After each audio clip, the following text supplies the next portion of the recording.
બધા વૈષ્ણવોને જય શ્રી કૃષ્ણ। આજ હું મોરી સામગ્રી બતાવી રહી છું। રાજગીરા અને સિંગાડાના લોટની સેવ આ દૂધઘરની સામગ્રી છે અને ખૂબ જ સુંદર સામગ્રી બની છે, તો મેં વિચાર્યું કે હું તમે લોકો સાથે પણ શેર કરું। ખૂબ જ સુંદર સામગ્રી બને છે। આ હું તમે લોકો બધાને બનાવતા શીખડાવું। આ છે રાજગીરાનો લોટ। આ આપણે લેશું 1.5 કપ। 100 ગ્રામવાળા કપથી આપણે 1.5 કપ રાજગીરાનો લોટ લઈ લેશું। સૌથી પહેલાં આપણે 1 કપ લેશું અને એના પછી 1/2 કપ।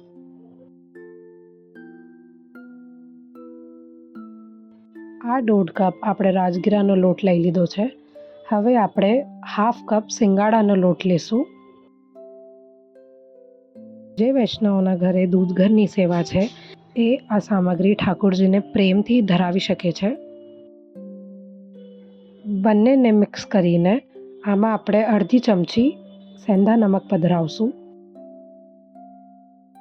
પછી આમાં અડધો ચમચો અજમો પધરાવશું।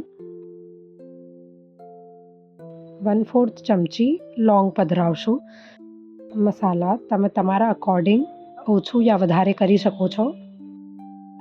તેના પછી આપણે અડધી ચમચી કાલી મિર્ચ પણ પધરાવશું। પીસી હુઈ કાલી મિર્ચ પધરાવશું જે પાવડર ફોર્મમાં હોય છે। આપણે આ બધા મસાલાના સાથે જરાક હિંગ પણ પધરાવશું। આ વાતનો તમને વિશેષ ધ્યાન રાખવો પડશે કે અગર આ ગ્યારસના હિસાબથી સામગ્રી બને છે તો આમાં હિંગ નહીં આવે, નકર આમાં આપણે હિંગ જરાક પધરાવશું અગર આ સામગ્રી ગ્યારસના માટે નથી તો। બાકી જે આજ્ઞા હોય તમને બાળકોની એ પ્રમાણે તમે સામગ્રી સિદ્ધ કરજો। હવે આપણે 1/4 કપ ઘી પધરાવશું। આ સેવ હું ઘીમાં બનાવું છું। સરસ રીતે આને મિક્સ કરી લેશું। બધું એક જેવું થઈ જવું જોઈએ એટલું આપણે સરસ રીતે આને મિક્સ કરી નાખશું। ખૂબ જ સરસ સેવ બને છે। જે વૈષ્ણવના ઘરે દૂધઘરની સેવા છે તે આ સામગ્રી સિદ્ધ કરીને ઠાકોરજીને ભોગ ધરી શકે છે। અગર તમે અગિયારસના હિસાબથી બનાવો છો તો તમે આમાંથી કોઈ મસાલા ઓછા યા પણ વધારે કરી શકો છો।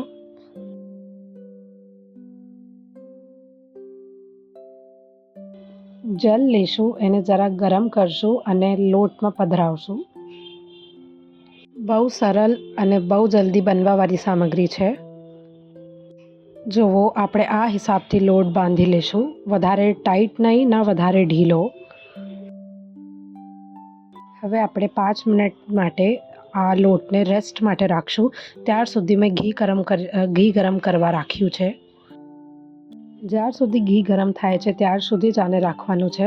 વધારે આપણે રાખશું તો લોટ ઢીલો થઈ જશે અને અગર તમારાથી આ લોટ વધારે ઢીલો થઈ જાય તો તમે રાજગીરાનો લોટ પધરાવીને જરાક આને ટાઈટ પણ કરી શકો છો।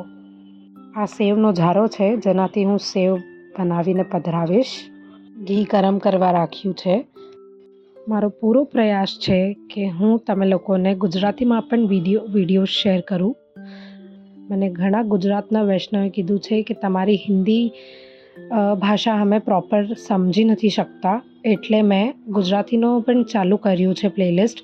જે વૈષ્ણવોને હિન્દીમાં પ્રોબ્લેમ પડે છે એ મારા ગુજરાતી લેંગ્વેજના વિડીયો જોઈ લે।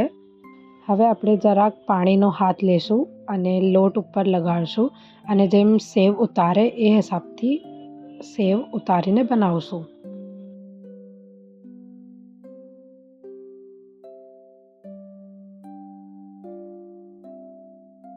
ઘી બહુ વધારે ગરમે નહીં જોઈએ અને ના વધારે ઠંડુ જોશે।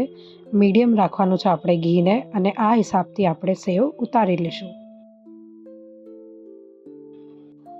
ગેસ આપણે જરાક ફૂલ રાખશું હમણાં અને જરાક ગુલાબી રંગ આવે એટલું એને તળી લેશું।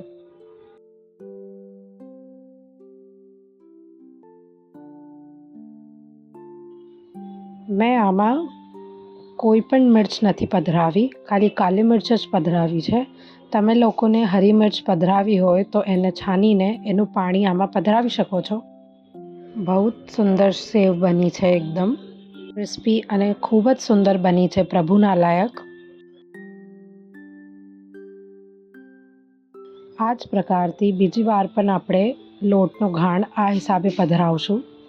વચમાં આપણે જરાક જલનો હાથ લેતા જાશું અને સેવ પધરાવતા જાશું. આપણો હાથ કન્ટિન્યુ ચાલશે. ગેસ આપણે જરાક ફૂલ જોશે. આપણે ધીમા આંચ પર આ સામગ્રી નથી સિદ્ધ કરવાની. ઠંડા ઘીમાં અગર આપણે સામગ્રી બનાવશું તો સેવ ક્રિસ્પી નહીં બને. આ સામગ્રી આપણે ફૂલ ગેસમાં બનાવવાની છે અને ગુલાબી હોવા તક આને શેકવાનું છે.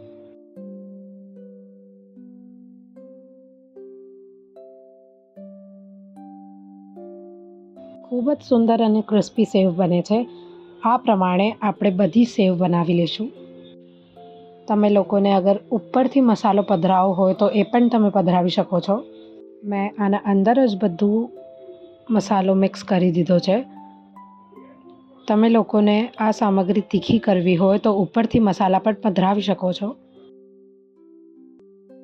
આ આપણી ફરાળી લોટની સેવ તૈયાર થઈ ગઈ છે અને આપણે બીજા પાત્રમાં કાઢી લઈશું. મારો પૂરો પ્રયાસ છે કે હું તમને સૌથી ઇઝી તરીકામાં સામગ્રી શીખડાવું. તમે બધા પણ આ સામગ્રી સિદ્ધ કરો અને જે પણ પ્રોબ્લેમ આવે તો મને કમેન્ટ સેક્શનમાં જરૂર પૂછજો. હું તોડીને બતાવું તમને કે સામગ્રી કેવી બની છે. ખૂબ જ ક્રિસ્પી અને સુંદર સેવ બની છે, એકદમ પ્રભુલાયક. આ મેથડથી આપણે દૂધઘરમાં સિંગાડા અને રાજગીરાના લોટની સેવ તૈયાર કરી શકે છે. બધા વૈષ્ણવને મારા જય શ્રી કૃષ્ણ.